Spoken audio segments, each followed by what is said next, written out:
It's now time for your Suffolk in the City. The city of Boston just hired a new director of a nightlife economy, and this one is tasked with revamping the nightlife scene here in Boston. Student reporter Bridget Hines is on Suffolk University's campus with more.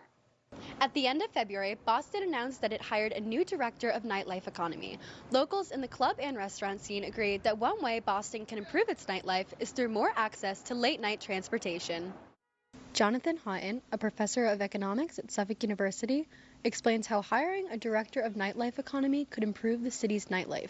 It's not going to transform nightlife, but somebody whose job it is to try to make nightlife work will work with the bars, they'll work with the licensing commission, they'll work with the T, and maybe that'll mean longer opening hours, later night transport, and at the margin all that'll help.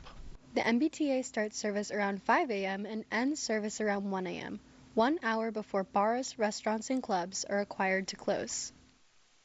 You have people that will come from outside the city and take the commuter rail in to come in, or they'll Uber in or what have you, and then they come in, but how do they get home, right?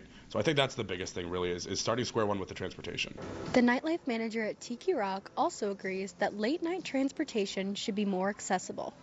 My employees, they work here, we close at 2, they stay here till 3 or 4 o'clock in the morning, they don't have a ride, so they have to order Ubers, and Ubers, they're very expensive, $65 to go about 3 miles. In 2016, the MBTA canceled its pilot program allowing late-night train service where trains were available until 2:30 a.m. on Saturday and Sunday mornings. Hiring a new director of nightlife economics aligns with Mayor Michelle Wu's goals of reviving downtown Boston after the pandemic.